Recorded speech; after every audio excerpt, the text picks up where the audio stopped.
want to start with this first game that we were going to talk about here. The Cleveland Browns, 11-6 on the season, will be at the Houston Texans, the AFC South champion Houston Texans, with a rookie head coach and a rookie quarterback, finishing 10-7. Saturday, 4:30 p.m. start on NBC. The Browns are favored by 2.5 on the road as the 5 seed. They've had that locked up for 2 weeks now. These two teams have never faced each other in the postseason. And before, I get your analysis on the game, I just want to say, remember, these teams played in Week 16, but no C.J. Stroud. The Browns won 36-22. This was the Amari Cooper game where he had 11 catches for 265 yards and 2 touchdowns. So on the surface, what are your overall thoughts on this game and any specific keys you want to discuss? Well, the Browns, the number one defense in the NFL, as in terms of yards allowed, as well as they've caused the most turnovers. So their calling card all year has been defense. They've had 5 different starting quarterbacks this season, and it didn't click until they got the old man, Joe Flacco, out of nowhere. He was on his couch, and then he's starting games, and now he's going to be in the playoffs again. That's an amazing thing. You mentioned Amari Cooper. He hasn't played since that game. He's got a heel injury, so I'm not sure if he'll be on the field for this Houston game. If he is, that'll bode well for Flacco.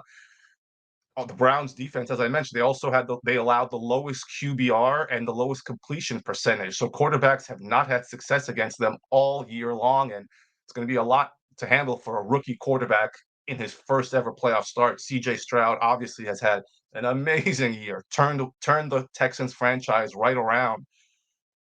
Can he do it against this stout defense? That's really going to be the question. That's going to be where the game's decided. I think Flacco and the Browns offense will do enough to put some points on the board. Flacco has not started a playoff game in a decade. That is, his last playoff game was the 2014 season against the Patriots. That was the year of the Patriots-Seahawks Super Bowl. So that was a long time ago. And it's crazy how well he's played. I believe I saw a stat, he has more touchdown passes than the Jets, than a couple of teams on the season. And he only played, at the tail end. So it'll be interesting to see what he can do. He's undefeated in the wild card in his time with the Ravens. He was 5-0. He has got 7 playoff victories on the road in his career. So you couldn't ask for a better, guy to come in last minute and lead a team that's been good for the last couple of years on defense and has weapons. They just haven't had luck with the quarterback situation. These two teams, of course, were involved in the Deshaun Watson trade, and Deshaun went down earlier this season. So very interesting game. I'm happy this is the first game because I think it's going to be a good one. What else do I have? Oh, CJ, obviously, he led the league in passing yards and in touchdown to interception ratio. He will probably be the rookie of the year. My gut tells me that the Browns are too hot at the moment to lose this game. Obviously, the Texans won their division, so they're hosting. The Browns 3-5 on the road this season versus 8-1 at home, so much better at home versus on the road. But to me, they're the team that's hot. Houston squeaked in because Jacksonville lost. They absolutely blew it against the Titans last Sunday to give them the division, and they lost. Houston had to beat the Colts on the road in the finale.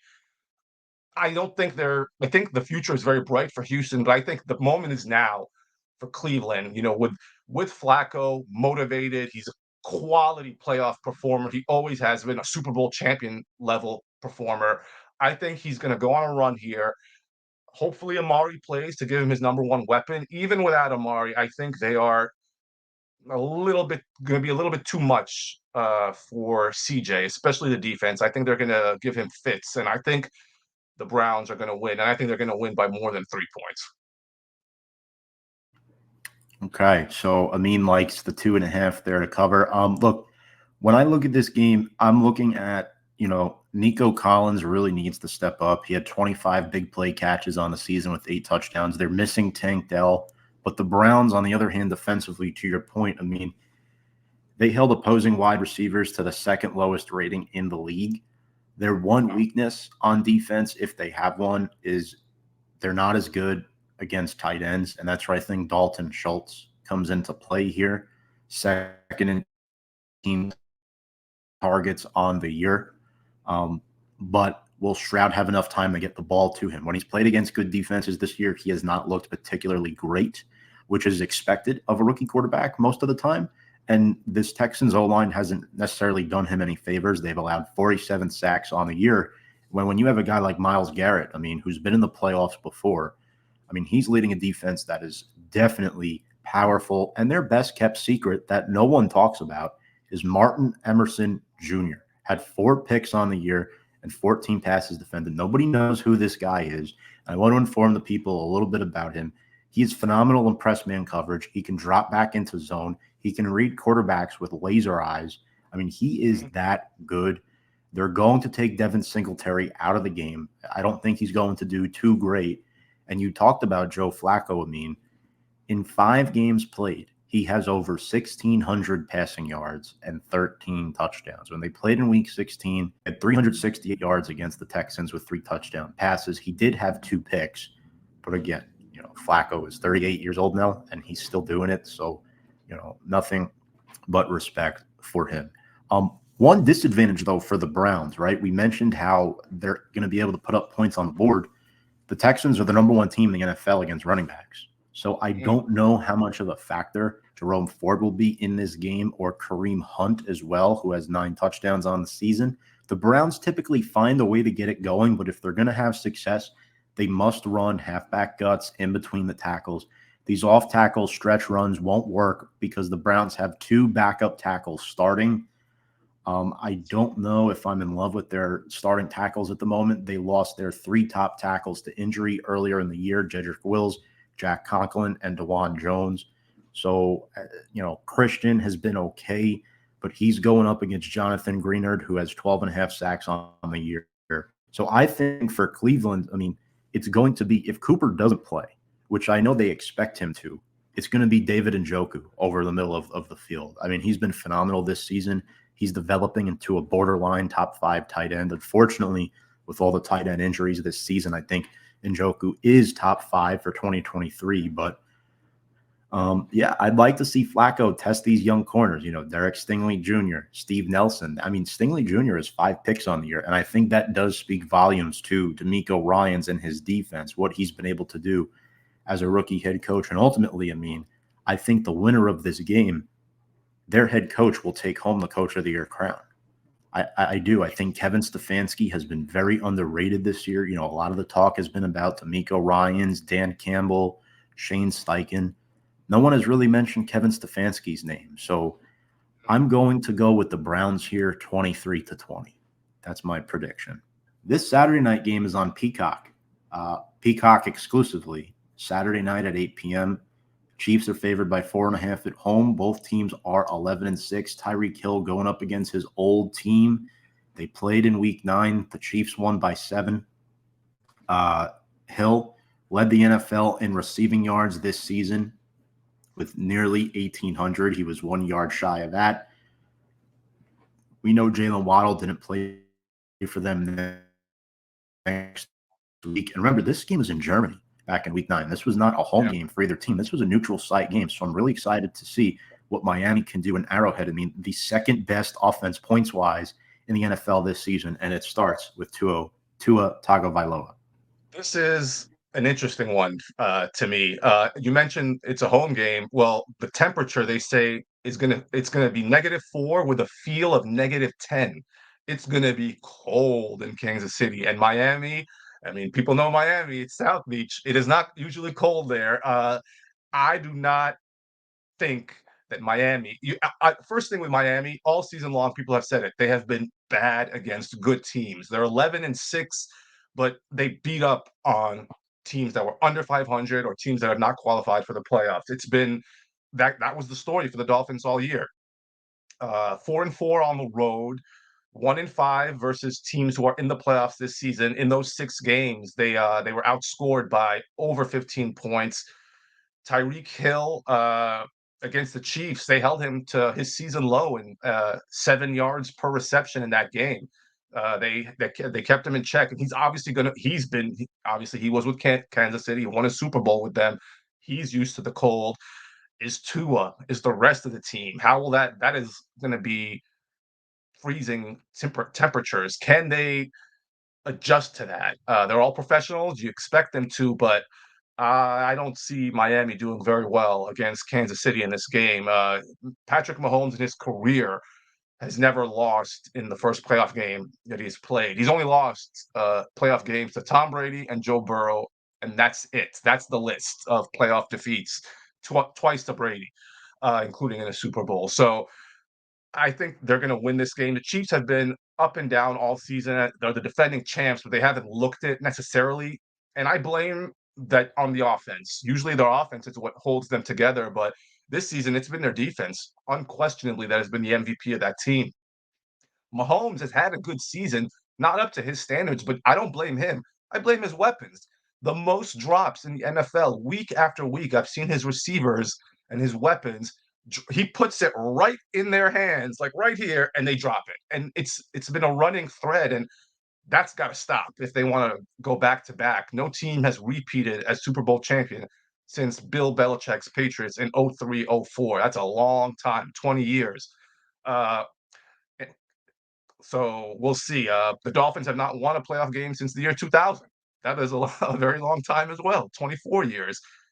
I think that with the cold, with that defense, with the championship mentality and grit, Chiefs are going to win this game. I think it's going to be a comfortable win. I think they're going to blow Miami off the field, and actually, I think it's going to be like a 10 to 20 point victory. So you're going big with Kansas City here. Yeah, look, they sat a lot of their starters this past week where Miami had to play a lot of guys against the Bills fighting for that AFC East crown. The Dolphins had a phenomenal start to the season. The Bills were 6-6 and stole the division crown from them. So that was a real shame. This is the second year in a row the Dolphins have started off excellent, and they've just fallen back to reality harshly. I will say, if the Dolphins want to win this game, they have to run the football. The Chiefs, if they have one weakness on their defense, it's stopping the run consistently. They have Raheem Mostert, who had 18 touchdowns on the year.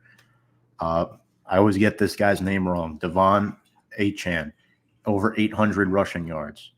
Can the Chiefs pressure Tua Tagovailoa on the other end? I've been really impressed this year. Chris Jones up the middle. George Karlaftis. How about Drew Tranquil coming in free agency on a one-year deal, 4.5 sacks at the linebacker position? Charles Omenihu, right? They're kind of on salary-friendly money on defense because of all the money they're allocating towards Mahomes, Kelsey, players like that, and Chris Jones. So when I'm looking at Kansas City, they've given up the second least amount of points in the NFL this season, on average, 17.3 points per game. And it's because of how well they've drafted on the back end. L'Jarius Sneed has come on nicely as a number one corner. Trent McDuffie and Justin Reed, good developmental players in the secondary. Yes, Mahomes has had a career high in picks, but some of those have been dropped passes. Kadarius Toney stinks. Sky Moore is way too inconsistent for my liking. Marquez Valdez-Scantling is boom or bust every week. The only good receiver they have, not named Travis Kelce, is Rashee Rice, who, by the way, Patrick Mahomes encouraged them to pick him in the second round. Everyone's like, why aren't they drafting Jalen Hyatt? They drafted Rashee Rice, who had 930 yards and 7 touchdowns as a rookie. So that's how well they've done. And Miami, for me, is way too injury-prone defensively. No Bradley Chubb, no Jalen Phillips. Andrew Van Ginkel got hurt last week, and they might not have Jerome Baker either. So I'm really concerned about this game for Miami. But history is not on Kansas City's side. The Chiefs are 0-3 against the Dolphins all time in the playoffs. So I'm very interested to see if Kansas City can, wake up from their Christmas Day performance against the Raiders and kind of get back to, what they were in 2022. I think the Chiefs survive this one at home, but I think the question for Kansas City is more getting through next week rather than this week. I think this week they're okay. It's next week when they have to go on the road That's the real question mark here. They've never really had to do that. So we're 2 for 2. How's No. that sound? Sounds pretty good. Man. To wrap up the AFC, the 7th seed, Pittsburgh Steelers, who, in my opinion, I don't want to say backed into the playoffs, but we saw Jacksonville's downfall. The Colts didn't have a starting QB all season. The Broncos, their fiasco with Russell Wilson. In my opinion, all of those teams were better than the Steelers, but the Steelers had the best coaching out of all those teams. And they ended the year. Okay, so let's talk about how they started the year. They started 7-3. They fell to 7-7 and finished 10-7. As where the Bills have won 5 games in a row, starting 6-6, and won the AFC East for the 4th straight year. They're favored by 10 points. TJ Watt is out. They just announced that he's out officially. It's not looking too good for Pittsburgh here. No, Pittsburgh, they're like, it's exactly what you said. They backed into the playoffs. Even the last week, they beat the Ravens, but the Ravens were chilling. They had everything clinched. They weren't playing to eliminate the Steelers, which historically with that rivalry they probably should have. But the Bills are just so hot right now. They are streaking at the right time, and the Bills. It's all about the playoffs for them. That's the past 5 years. They have, I think, 60 victories. They've been the division champion every year. They've been to the conference championship when they got upended by the Chiefs a couple of years ago. But Josh Allen in the playoffs has been a letdown overall. This team should have a Super Bowl appearance by now, and this is the year to do it. With the Chiefs having a down year, the Ravens are an unproven team in the playoffs, even though they're the 1 seed. This is the time for the Bills to say, "All right, this is our chance to make the Super Bowl and to get over the hump." They are 13-2 at home in the Super Bowl era.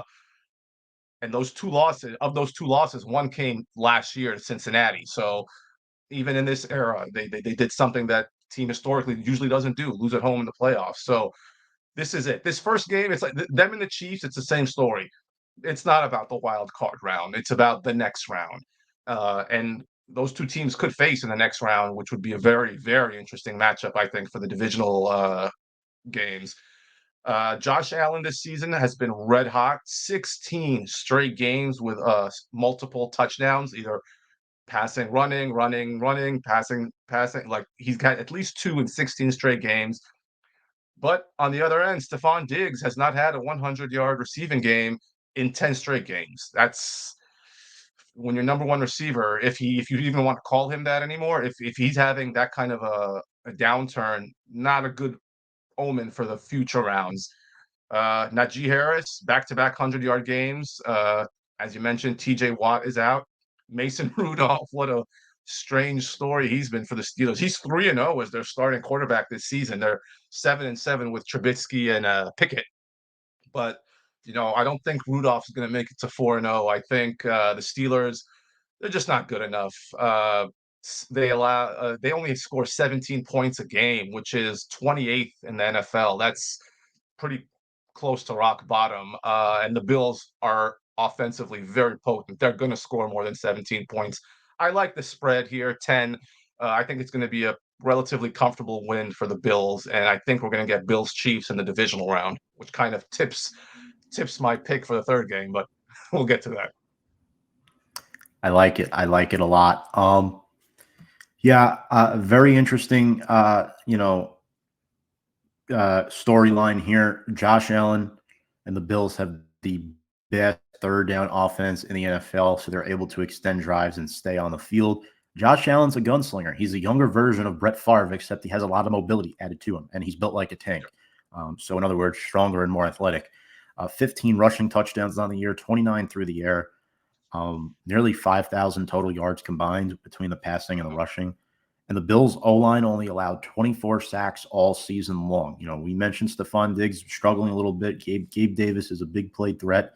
The volume receivers for the Bills come with Khalil Shakir, who had over 600 yards this year, and Dalton Kincaid. The Steelers don't defend tight ends well. They've had a lot of injuries at the linebacker position. And if you expose Patrick Peterson early, they're in trouble. He gave up 6 touchdowns this year compared to Joey Porter Jr., who's been electric. And since they fired Ken Dorsey, They've done a good job at utilizing James Cook a lot more in the run game.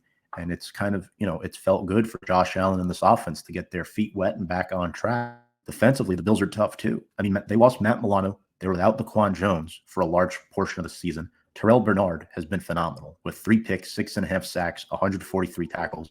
And then you look up the middle, you have Ed Oliver and Leonard Floyd running at you. That's a problem.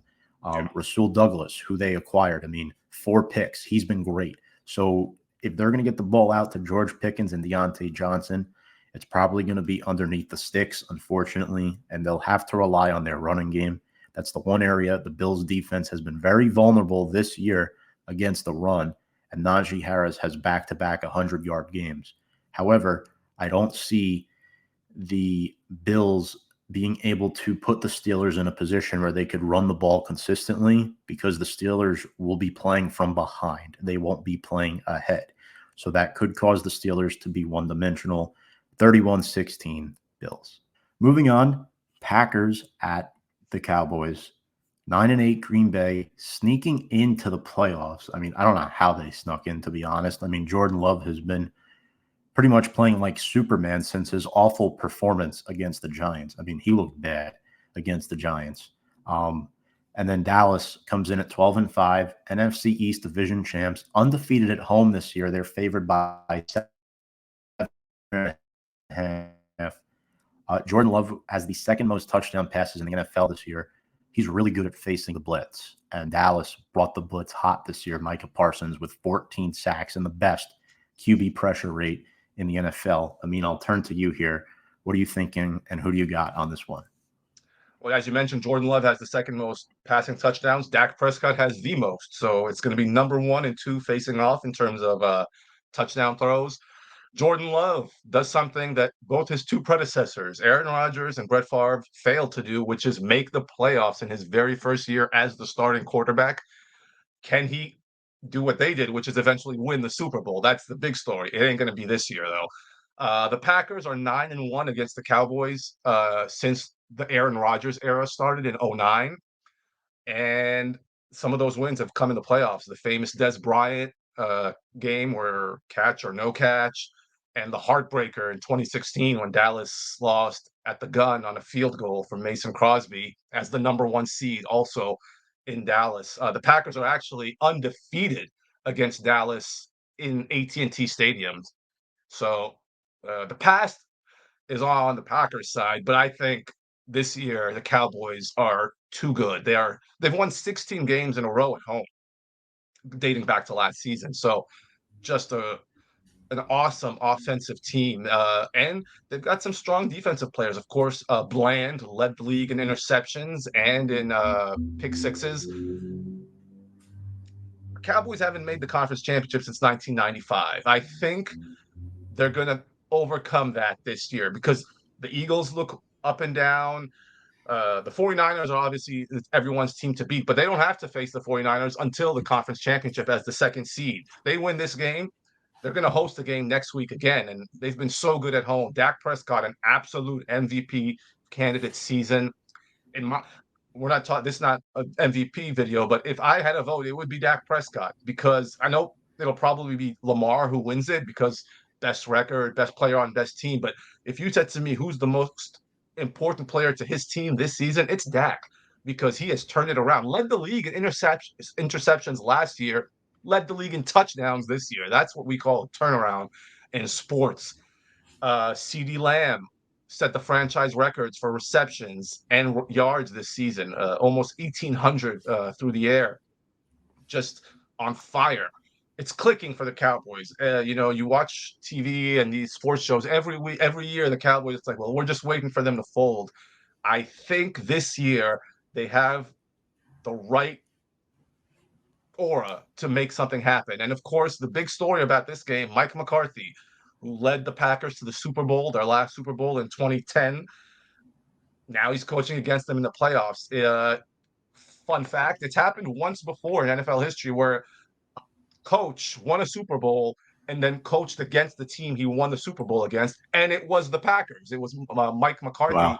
When he was with Seattle coaching against Favre. That was the famous Hasselbeck we want the ball and we're going to score. And then he threw a pick six in Yep. overtime to lose. So uh, I think the Cowboys win. I think they're going to win 7.5. This one is a tricky spread because the Packers are 6-2 in their last 8 games. They are hot coming in, but I think the Cowboys at home, I think they're going to cover. I think it's going to be about a 10-ish kind of win for Dallas. I think the problem with the Packers is they're an unproven playoff team as of late with all the young talent they have on their roster. I was doing a search and I think 17 players on their roster were born in the 2000s, which is scary to think of. But when I look at the Packers, I'm looking at Jaden Reed, Romeo Dobbs, Dontavion Wicks, who has come on lately. They've stepped up nicely for Christian Watson and Luke Musgrave. Unfortunately, both have been lost in recent weeks. And defensively, the Packers don't force turnovers. They have names. They have Rashawn Gary, Preston Smith, Kenny Clark, but they don't force turnovers. And you're going to have to against the Dallas offense that ranks first in the National Football League. Dak's had a phenomenal year. The Packers defense is very weak against tight ends. Jake Ferguson over the middle of the field had 71 catches this year. The Cowboys have a top 5 defense as well in points per game and yards per game. However, I do think the Packers are able to offset Dallas's pressure, which I think Dallas will have to win the game with their offense, which I think they do, but I think they fail to cover. So slightly agreeing with you here, Amine, but as far as the spread goes, I think Dallas wins 28-23. Packers only lose by 5. Again, I don't see Dallas winning by more than a touchdown. We'll definitely see what happens in this one. So we are 4 for 4, sort of. We got 2 more to go, though. Next up, we have the Rams at the Lions. This has been fun. So 11-6 at 12-5. Lions favored by 3. All 3 Lake Erie teams are in the playoffs. It's the first time since 1993? It's been a while. Matt Stafford going back home to Detroit. Jared Goff playing against his former team in the Rams. These 2 players were involved in the same trade a little under 3 years ago. I believe it was 3 years ago. The Rams have won 7 of their last 8. Detroit has won 3 of their last 4. Though the Rams might be the hottest wild card team in the league right now, with the exception of, you could argue teams in the AFC, but realistically, I think they're the hottest team in the NFC right now, and they're the team you don't want to face in the first round of the playoffs. And I think it's because of what Matt Stafford has done this season. But let's hear from you here. This game is just insane. This is probably the hardest game for me to pick this weekend. So I'll turn it to you here. What are you thinking? This is the game I'm looking most forward to. I think it's going to be the most exciting, and it's the biggest pick'em of the 6. So as you mentioned, Matthew Stafford, 09, is drafted by the Lions, a franchise who was snake bitten for 2 decades when he got there. And even in his era, he led them to the playoffs a couple of times, never won in a playoff game, never played at home in a playoff game. This will be his first playoff game in Detroit, Wow. and it'll be as a Ram. He lost in 2011 at New Orleans and 16 at Dallas. So then, of course, Jared Goff, he's drafted by the Rams, I think 1st or 2nd overall. They get to the Super Bowl and they get the clamps put on them by the Patriots, 13-3. They make the trade. They get back to the Super Bowl. This time it's with Stafford, and they win it. So Goff, you got to imagine that was a difficult time for him on a personal level. Not only is he traded, but he watches his replacement win the Super Bowl the first year out. And obviously, it was a different team. He didn't have Odell Beckham when he was there. Aaron Donald, of course, was there and was a beast, and he's going to be an important player to watch here. Matthew Stafford, he's the all-time leading passer for Detroit Lions, and that's who's playing the Detroit Lions. That's got to be some kind of a crazy historical thing, I would think. The Lions have multiple players who are weapons this season. Montgomery, Gibbs, Laporta. Laporta got injured last week in the regular season finale. I don't know if he's going to play, actually. They do have St. Brown and, as I mentioned, Montgomery and Gibbs, so the weapons are there. But then you look at the weapons on the other side, especially the young weapons. Oh, my goodness, did the Rams have a great draft this year between Nakua and Williams. I mean, those guys are killing it. Nakua sets every rookie receiver record this year. And meanwhile, Williams is on a tear. I think he's got 6 straight games of 100 yards from scrimmage. And as you mentioned, the Rams 7-1 in their last 8. They're coming in hot. And a lot of the players on the Rams were on that Super Bowl team from 2021, which would have been the February 22 Super Bowl. So just 2 years ago, not that long ago. I think history and experience and the fact that the Lions are just the Lions. I think the Rams are going to win. And I think it's going to be 3 is such an interesting number for the spread here. I think it's going to be 3, basically. I would pick a game. I would pick this to be like 23-20, 27-24, that kind of game. And I think Sean McVay has the coaching edge for sure. Even though Campbell has had a great season, McVay is a wizard as a head coach. I think he's going to find a way to tame, and he knows Goff better than anyone. I think he's going to know his weaknesses, and he's going to call. And Goff is turnover prone from time to time. I think the Rams are going to win this game. All right, so Amine has the 3-seed curse in the NFC continuing. Folks, a 3-seed in the NFC has not won a playoff game since 2016. What? That is very important to note. Yes. Oh, wow. That is, in fact, correct. So, yeah, look, Goff has had a great season. 30 touchdowns, 4,500 pass yards. Laporta, and apologies, Amine, I know I kind of interjected there, but I just wanted to say, he suffered a knee injury last week. It did not look good at all. He's yet to be ruled out. He had 10 touchdowns and 86 receptions as a rookie. That's unheard of. Number 1 fantasy tight end by the end of this season. They're going to be relying heavily on Amon-Ra St. Brown. And if Laporta can't go, Brock Wright will be starting at tight end. If you don't know who that is, I don't blame you. Detroit is going to have problems being able to offset this Rams attack. Stafford has done a really good job. The Lions secondary just gave up a lot of yards to Nick Mullins, over 400 yards in one game, 397 in the other. Cameron Sutton and Jerry Jacobs have both really struggled. Their strength is in the back with the safeties, with Kirby Joseph and Brian Branch. But the corners have really, really struggled, and I can't emphasize that enough. The Rams have the experience, as you said. You mentioned Puka puts less pressure on Cooper Kupp. Demarcus Robinson scored a touchdown in 4 straight games. However, Aiden Hutchinson has had 5 sacks total in his last 2 games. So I'm looking at Alaric Jackson. Can he protect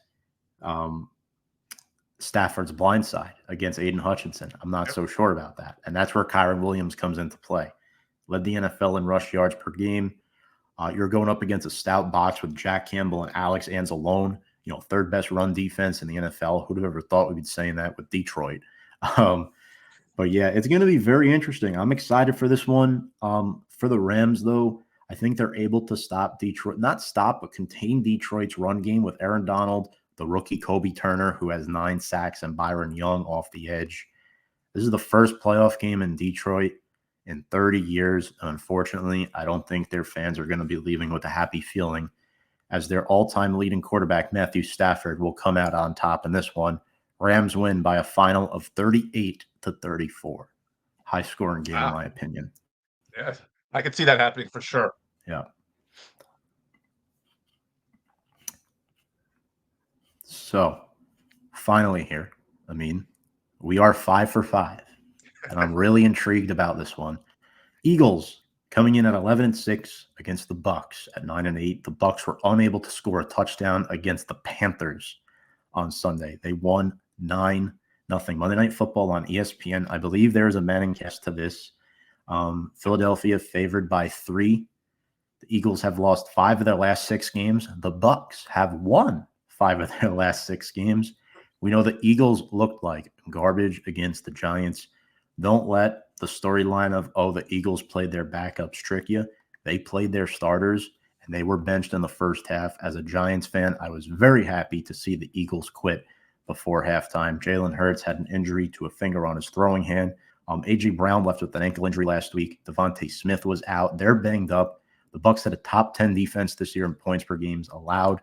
Very solid against the run. I'll throw it to you now. That's pretty much where these teams are at, right? The Eagles are banged up. They're limping into the playoffs, and the Bucs are a team that probably shouldn't be there, but they are.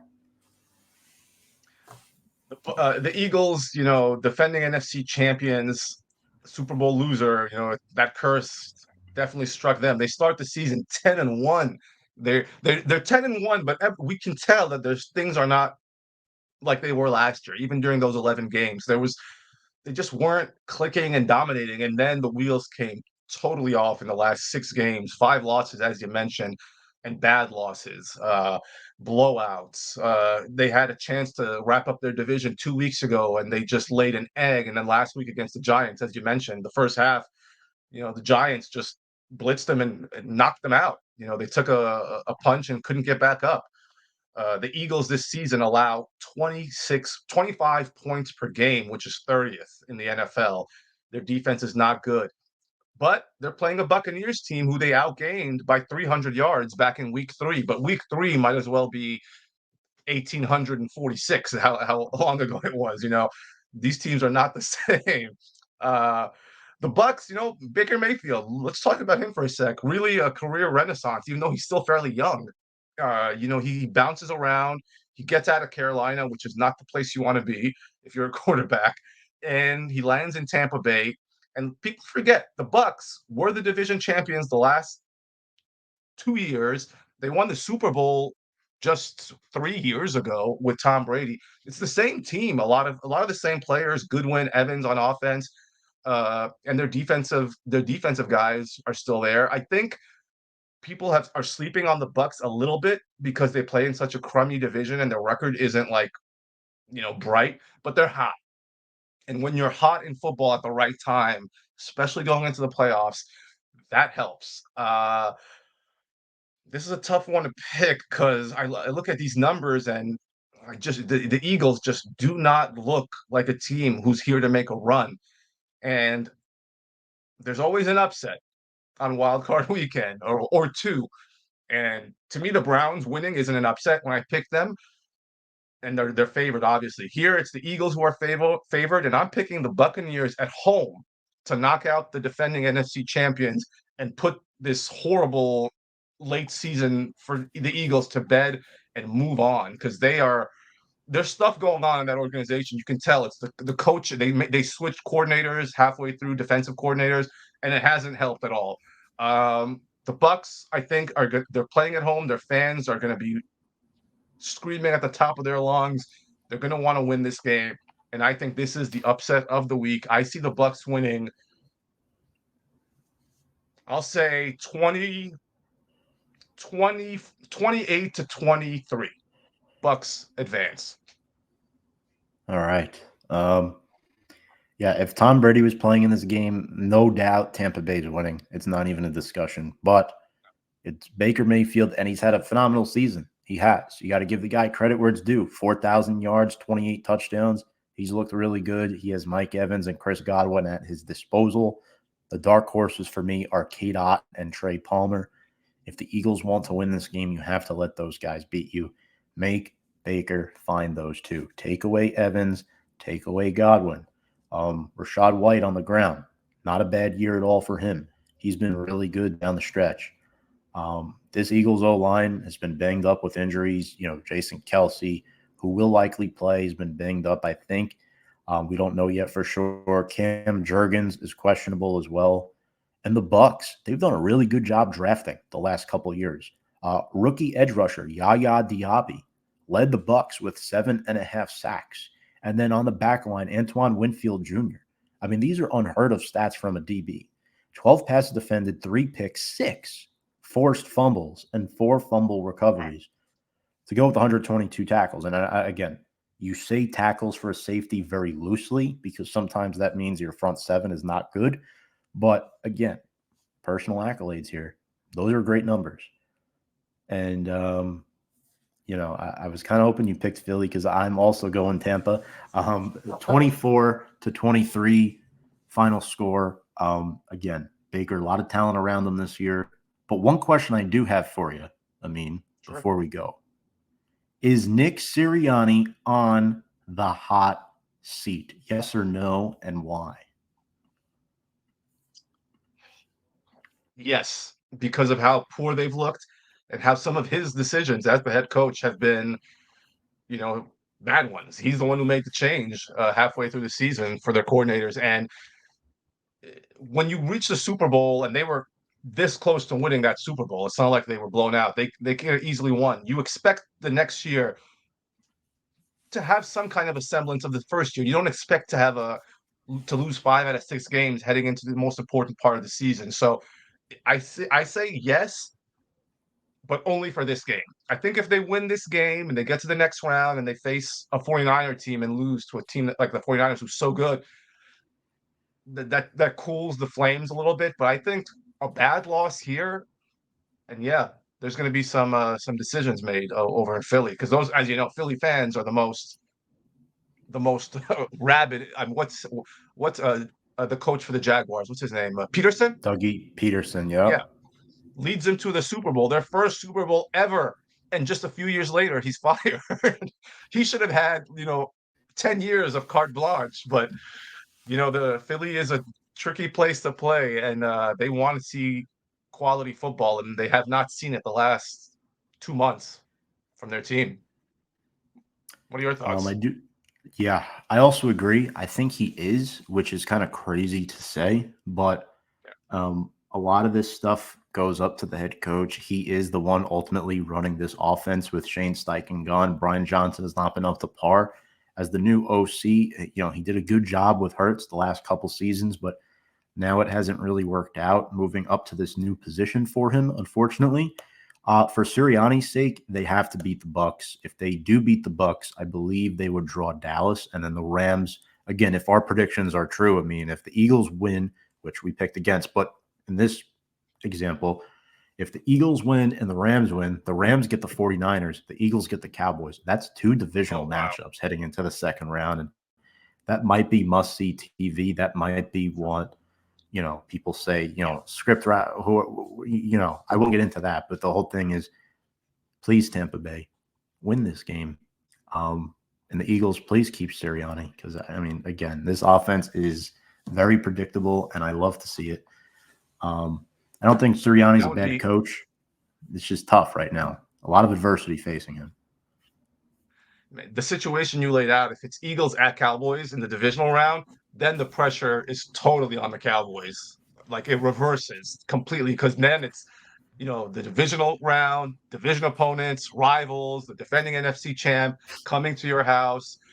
Then maybe the Eagles might get some that a win there could totally reset the Eagles and give them some momentum. So that's an interesting scenario you just laid out. Yeah. I like that for sure. The whole reversing pressure on the Cowboys thing. I definitely do agree with that. And folks, just so you know, I'm pretty sure Amin and I both had these picks predicted before we announced them on the show. But they say great minds think alike, and that's pretty much where we went here this week. But Amin, before we let you go, please plug yourself and where people can find you and your work. Sure. You could go to my Instagram page. I don't have a Twitter. Pretty much all I have is my Instagram handle, which is where I put, I do interviews with college, usually Division 2 and 3 players. It's at Amin, 1 A, 2 M's, 3 I's, 4 N's, 1 E. I don't know if people remember that. I was gonna spell it out for the banners. I'm like, yeah, I can't process that all at the moment. But you could also check my followers as well. Amin is there, so make sure to follow him there. We'll definitely get that up for you next time we have Amin on the show. Amin, thank you so much for joining us. I would like to continue to do this with you again next week potentially for the playoffs as well. But thank you so much for joining the show. I had a blast and appreciate you for your time. This has been an awesome 45, 50 minutes or so. So So thank you very much. Thank you, Tom. A pleasure to be with you. And yeah, anytime. I'd love to be back with you. It's always a pleasure talking sports with you. Absolutely. Folks, that was Amine Kassaoui. I'm Tom Scavetta. Make sure to check us out on all our social media platforms at Review and Preview Sports. Thank you all very much for watching, and we will see you all next week. Have a good one.